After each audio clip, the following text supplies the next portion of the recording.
This holiday season, many Americans could be working unpaid as the government barrels toward a shutdown. This after House Republicans defied President-elect Donald Trump to scuttle a spending bill. Now, an earlier bipartisan deal also buckled under criticism from Trump and from the world's richest man, Elon Musk. The Tesla CEO has been getting his hands into politics abroad, too, with a highly controversial endorsement here in Germany. The bill that is before us today is just part of an effort to shut down the government. The deal on the table will keep the government open for the American people, and if you guys so choose to shut it down, it will be on you, but not the Republican Party. They've asked for a shutdown, and I think that's exactly what they're going to get. Republicans blew up this deal. They did, and they need to fix this, period. They have to. The Speaker of the House broke his word. That's why we're here. We will regroup and we will come up with another solution, so stay tuned. Well, will you drop the debt limit demand? Will you drop the debt limit? We begin the day in Washington, D.C. Where else? Where lawmakers have been getting a taste of what a second Trump presidency might have in store. Now, with a deadline looming to pass a government funding extension or face a shutdown, a deal had been in the works until it was scuttled by Donald Trump and his increasingly influential advisor, the multi-billionaire entrepreneur Elon Musk. Republican lawmakers, who have a slim majority in Congress, had raced to put together a new spending bill, which failed to pass on Thursday night, leaving them just hours to avert a shutdown. Now, a key issue is what's known as the debt ceiling, a self-imposed limit on what the U.S. government is allowed to borrow. President-elect Trump has called on Republicans to lift it before he takes office, but many fiscal conservatives are deeply opposed. So, what happens next? That Democrats and Republicans, Congress, and the president, they're trading blame, and that's nothing new. But what is new is that there is another player, an outside force, exerting considerable influence over negotiations.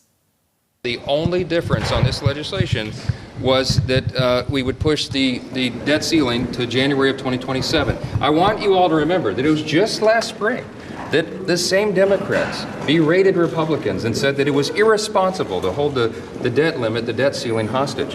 What changed? We had many weeks of negotiation with the Republicans. We arrived at a bipartisan legislative compromise. The Senate Democrats, the Senate Republicans, the House Democrats, the House Republicans, everybody agreed. And then it was blown up by Elon Musk, who apparently has become the fourth branch of government. It's somewhat frightening that unelected people with lots of money get listened to. But that's a traditional American problem. This is the first time that I'm aware of in my lifetime where somebody who's not a government official, who's the richest man in the world, is cheek to jowl with the president to be. Let's bring in Liz Shulka for more on this story. She's a political scientist and a U.S. policy analyst based in Washington, D.C. Welcome. Let's turn to Musk's role in just a moment, but first, I'd really like to set the stakes of what's happening here. Can you explain what happens in the event of a U.S. government shutdown? Absolutely. So the last major shutdown we had was in the last Trump presidency. I personally was D.C. resident in a previous Obama presidency shutdown. And it really, truly shuts down all government workers that are non-essential, stay home and not work from home, just truly do not work. If you're essential, you still have to go in the office, but you're probably not being paid. No one is being paid. They will pay them back when the funding is reestablished with interest. So this is a decision that costs the government more money. As well, there's a lot of little things that people don't think about. National parks are all shut down. The city of DC's budget is reliant on funding from Congress. Trash isn't picked up in the nation's capital. Lots of kind of downstream things. Things aren't funded, especially around the new year. Grants and security and all kinds of things. So there is really this is not just a bunch of bureaucrats in DC wondering where their paycheck is. It really grinds American government to a halt. So this is really disruptive, really difficult for families going into the holiday season. Can you tell us why would we push toward this? What is this fight really about, is what I'm asking. Absolutely. And so you can hear both sides and they both have their vested interest. I think the main thing to remember is that a deal was agreed upon, and it looked very strong. It had taken months to reach this agreement. It was truly bipartisan. And at the 11th hour, an outside influence came in. So where do we see kind of the same similarities between the last Trump shutdown and the one that he has kind of riled up well before he's even president on this one? So it's all political saber rattling. This is not actually about, if they're being honest, how they see the government being run. This is things like you'll have heard debt ceiling several times. And Johnson is correct. Democrats had said, why are we holding the government hostage over a debt ceiling in the past? However, that's not what they're trying to do right now. Trump presidency, he wants to kick the can. He does not want to have a debt ceiling fight in his presidency. So he would love to have one in Biden's presidency, which is kind of why the Democrats now are saying, well, okay, let's have a fight about this, because why not make it Trump's problem?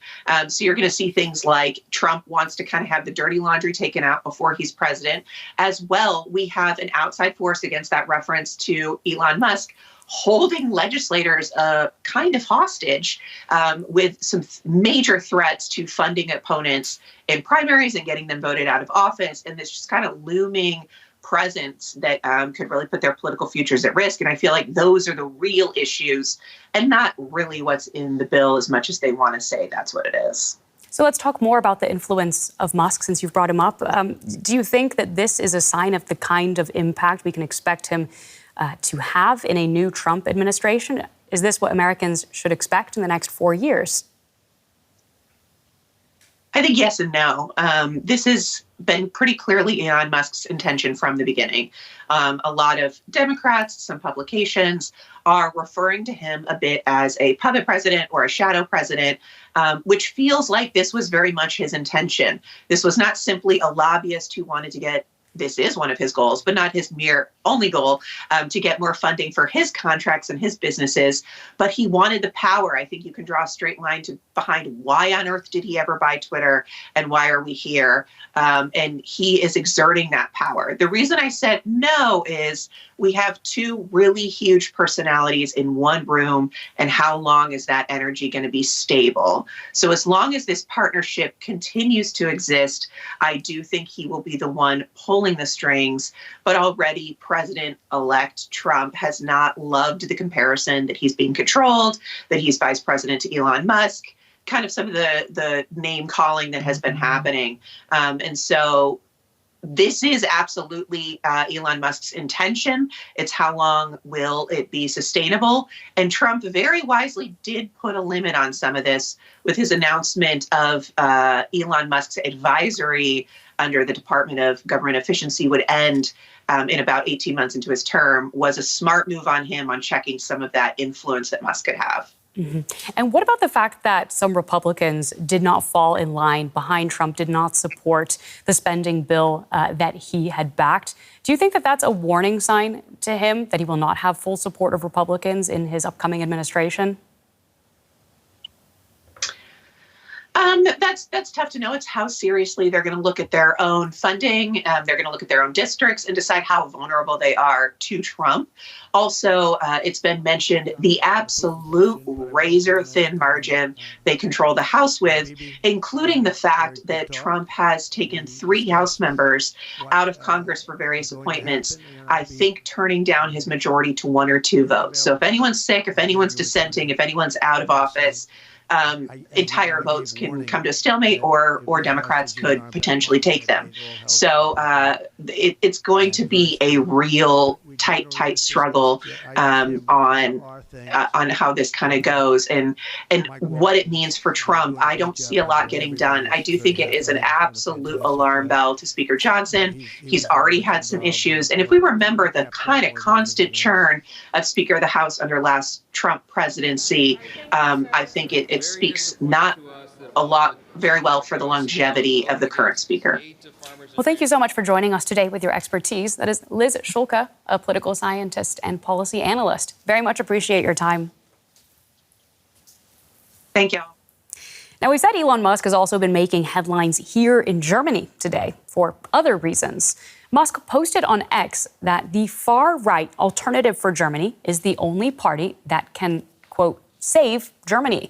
Well, the AfD is under observation by German law enforcement because parts of the party are suspected of seeking to undermine Germany's democratic order. And its hardline anti-immigrant, anti-EU policies have meant that mainstream German parties refuse to work with it. Germany's Chancellor Olaf Scholz, who's hoping to keep his job in early elections 2 months from now, dismissed Musk's message, but said that freedom of speech also applies to multi-billionaires. DW's chief political correspondent, Nina Haase, has more on exactly what was so controversial about Musk's tweet. Well, this Musk tweet was a reaction to a post by a German influencer who made a name for herself in the past as a climate change denier on YouTube and is trying to push AfD narratives. And of course, now what followed was a big outcry from big accounts on ex-politicians, think tankers, etc., who are pointing to the gigantic risk that this is interference in the ongoing German election campaign by a tech billionaire who uses the algorithms of his successful platform to decide over what gets heard and what doesn't. So we are 2 months away from elections in this country, and many people are now demanding the German government, the democratic opposition, and also the EU to show their teeth and impose some sort of penalty or sanction.